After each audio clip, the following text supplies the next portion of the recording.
درخت اپنے پھل کی وجہ سے پہچانا جاتا ہے. حضور کی صحبت میں رہنے والے آپ ان کے کردار کو دیکھ کر کے دیکھیے کہ وہ کتنے بڑے لوگ تھے. حضرت سیدنا صدیق اکبر رضی اللہ تعالی عنہ آپ کی خدمت میں حضرت عمر حاضر ہوئے. آپ کا دور خلافت تھا اور ایک رجسٹر وہاں پڑا تھا جس پہ نام لکھے ہوئے تھے بیواؤں کے، یتاما کے، مساکین کے، اور آگے معاونین کے نام لکھے ہوئے تھے. اس کی خدمت کے لیے یہ مامور ہے، اس کے لیے خدمت کے لیے فلاں مامور ہے. اور ایک جگہ بیوہ کا نام تھا اور آگے خالی جگہ تھی. حضرت عمر رضی اللہ تعالیٰ عنہ فرماتے ہیں میں نے وہاں اپنا نام لکھ دیا کہ اس بیوہ کی خدمت میرے ذمے. حضرت عمر اس کے گھر میں گئے، دستک دی تو کہا خاتون بہن میں حاضر ہوں، جو میرے لائق حکم ہے وہ فرماؤ. کہا کوئی شخص آتا ہے وہ سارے کام کر کے چلا جاتا ہے. حضرت عمر فرماتے میں دوبارہ پھر حاضر ہوا، تھوڑا سا جلدی چلا گیا. میں نے کہا بہن میرے لائق کو حکم. کہا وہ ایک شخص آتا ہے اور وہ سارے کام کر جاتا ہے. کہا وہ کون ہے؟ کہا میں نہیں جانتی، بس وہ آ کے دستک دیتا ہے اور میں پردے میں چلی جاتی ہوں. وہ میرے گھر کے برتن بھی دھوتا ہے، وہ میرے گھر میں جھاڑو بھی دیتا ہے اور مشکیزیں بھی بھرتا ہے اور پھر وہ چلا جاتا ہے. حضرت عمر فرماتے میرے دل میں شوق پیدا ہوا کہ میں اس جوان کی زیارت تو کروں. وہ کون ہے؟ فرماتے میں تھوڑا سا اور جلدی چلا گیا اور ایسے زاویے میں کھڑا ہو گیا جہاں سے آنے والا مجھے آسانی سے نظر آ جاتا. فرماتے ایک شخص آیا اور جب وہ دروازے کے قریب پہنچا تو میں نے آواز دی کون ہو؟ تو آواز آتی ہے امیر المومنین. اللہ اکبر. حضرت عمر رضی اللہ تعالیٰ عنہ آگے بڑھتے ہیں تو کیا دیکھتے ہیں کہ حضرت سیدنا صدیق اکبر رضی اللہ تعالیٰ عنہ کے پاؤں میں جوتے بھی نہیں ہیں. تعجب ہوا، کہا حضور جوتے ہیں نہیں یا ارادہ تن نہیں پہنے؟ فرمایا ارادہ تن نہیں پہنے. کہا وجہ؟ کہا یہ وقت لوگوں کے آرام کا ہے اور میں ارادہ تن اس لیے نہیں پہن کے آیا کہ کہیں میرے قدموں کی آہٹ سے لوگوں کی نیند میں خلل نہ پڑے. یہاں دو پہلو ہیں صاحب.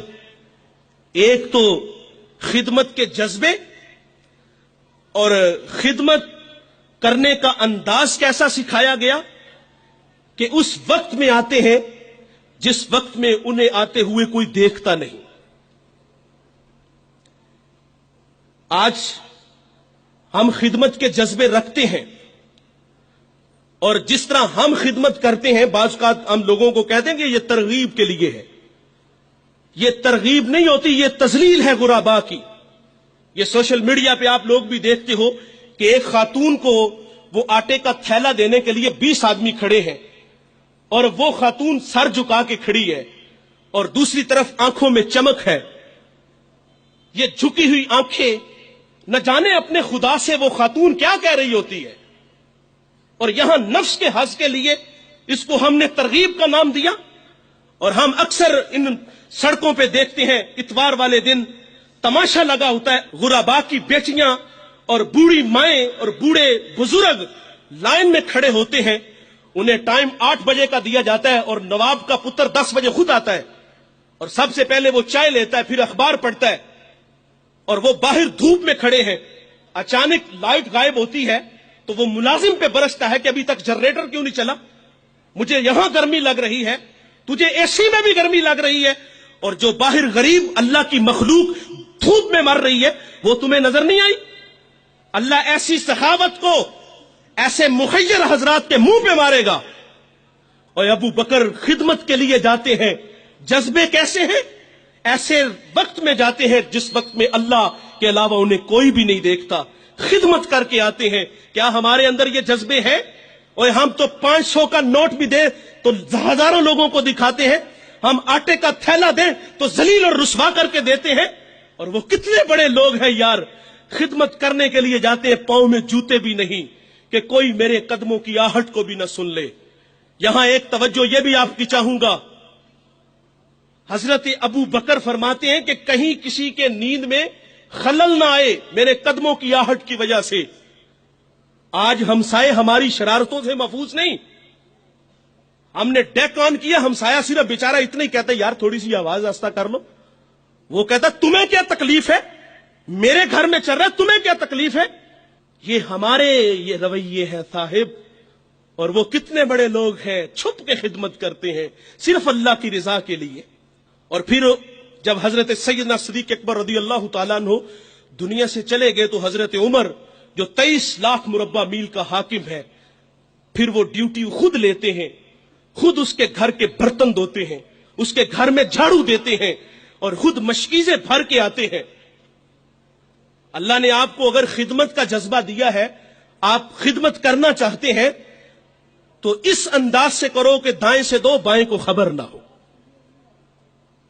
تو یہ اخلاق ہے صاحب، اپنے اندر یہ اخلاق اپناؤ، اس کا صلہ ہے، ورنہ لاکھوں کروڑوں کی سخاوت خدا منہ پہ دے مارے گا۔ تو ایک زمانہ ہمارے اوپر ایسا گزرا ہے کہ لوگ ایک دوسرے کا احساس کرتے تھے۔ یہ بغداد کی کہانی ہے، ایک شخص صرف یہ دیکھنے کے لیے آتا ہے کہ یہ لوگ عزت کیوں اتنی زیادہ پا گئے ہیں۔ اس نے ایک ہوٹل سے کھانا کھایا، وہ مسلمان نہیں تھا، اور سامنے ٹیبل پہ ایک جوان بیٹھا تھا، وہ مسلمان ہے۔ اس نے محسوس کیا کہ اس کا تعلق ہمارے شہر سے نہیں ہے۔ خیر کاؤنٹر پہ جا کے اس کا بل دیا، اور اس صاحب نے کھانا کھایا، بل دینے کے لیے کاؤنٹر پہ گیا تو کہا آپ کا بل ادا ہو گیا ہے۔ کہا یہاں تو مجھے کوئی جانتا نہیں، میں اجنبی ہوں۔ کہا ایسے ہی ہے، ایک مسلمان تھا اور اس نے آپ کا بل دیا اور چلا گیا۔ رکا اس لیے نہیں کہ آپ شکریہ کے لیے آگے بڑھیں گے، تو اس نے یہ بھی اپنے لیے مناسب نہیں سمجھا کہیں یہ نفس کی غذا نہ بن جائے۔ وہ اس بات سے متاثر ہوا، پھر ایک دکان پہ گیا، اسے کوئی چیز چاہیے تھی۔ جب دکان پہ گیا تو اس نے کہا یہ چیز مجھے چاہیے، قیمت طے ہوئی تو دکاندار پتہ کیا کہتا ہے؟ وہ کہتا ہے بھائی اسی معیار کی، اسی قیمت میں وہ جو سامنے دکان ہے، اگر یہ چیز تم اس سے خرید لو تو تمہیں کوئی اس پہ اعتراض تو نہیں؟ کہا مجھے چیز چاہیے۔ وہ سامنے دکان پہ گیا، اس نے وہ چیز خریدی، خرید کے جانے لگا، لیکن یہ تجسس تھا، اس نے ایسا مجھے کیوں کہا؟ یہ خود بھی تو نفع لے سکتا تھا، فائدہ تو اسے بھی ہو سکتا تھا، لیکن اس نے مجھے اس کے پاس کیوں بھیجا؟ دوبارہ پھر پلٹتا ہے اور آ کے کہتا ہے بھائی وہی معیار ہے، وہی قیمت ہے، لیکن اس کے پاس بھیجنے کا مقصد کیا تھا تیرا؟ اس نے کہا بھائی میں صبح سے اس وقت تک میرے پاس بڑے گاہک آئے ہیں اور میں نے اپنے بیوی بچوں کے لیے رزق روٹی اکٹھی کر لی ہے، اور وہ جو سامنے بھائی ہے اس کے پاس صبح سے لے کر اس وقت تک کوئی گاہک بھی نہیں آیا، تو میری آرزو تھی کہ تو اس سے جا کے خرید لیتا تاکہ وہ بھی اپنے بچوں کے لیے رزق روٹی لے جاتا۔ ایک ایسا زمانہ تھا، ہمارے اخلاق اتنے اچھے تھے، ہم ایک دوسرے کا خیال رکھتے تھے۔ آج تو ذلیل کرتے ہیں۔ تو حضرت عمر رضی اللہ تعالیٰ عنہ کے پاس ایک مقدمہ آیا بڑا عجیب سا۔ ایک صاحب نے زمین خریدی اور ایک نے بیچی۔ جس نے زمین خریدی اس نے ہل چلایا تو اس سے خزانہ نکلا، اور وہ خزانہ لے کے جس سے خریدی ہے اس کے پاس آ گیا اور آ کے کہتا ہے کہ بھائی میں نے زمین خریدی ہے، زمین کے پیسے دیے ہیں، اس خزانے کے پیسے نہیں دیے، یہ آپ مجھ سے لے لو۔ اور جس نے بیچی ہے وہ کہتا ہے بھائی یہ تمہارے مقدر، یہ میں نہیں لوں گا، یہ تمہارے ہی ہیں۔ ان کا آپس میں تنازع ہوا، حضرت عمر کے پاس آ گئے، وہ دے رہا ہے وہ لے نہیں رہا۔ آج بھائی بھائی 1 انچ پہ ایک دوسرے کو قتل کر رہے ہیں، آج 1 انچ پہ بھائی جیونا مرنا ختم کر رہے ہیں اپنے بھائی سے، اپنی اولادوں کو بھی نصیحت کر کے جاتے کہ چچا کو منہ نہیں لگانا۔ اور ادھر کیا ہے جو رسول اللہ نے اخوت کا درس دیا تھا ان قوم کو، ان لوگوں کو، اور وہ کتنے اچھے لوگ ہیں، وہ خزانہ دے رہے وہ لے نہیں رہا۔ حضرت عمر رضی اللہ تعالیٰ عنہ کے پاس فیصلہ آیا تو آپ نے فرمایا تم دونوں صاحب اولاد ہو؟ کہا ہاں۔ ایک نے کہا میری بیٹی ہے، جس نے زمین بیچی تھی اس کی بیٹی تھی، جس نے خریدی تھی اس کا بیٹا تھا۔ کہا دونوں کا نکاح کر دو، اور وہ جو خزانہ ہے وہ بیٹی کو جہیز میں دے دو تاکہ وہ خزانہ دوبارہ اس کے پاس چلا جائے۔ تو اللہ سے دعا کریں کہ اللہ ہمیں اچھے اخلاق عطا فرمائے۔ جو کہا سنا اللہ ہم سب کو عمل کی توفیق عطا فرمائے۔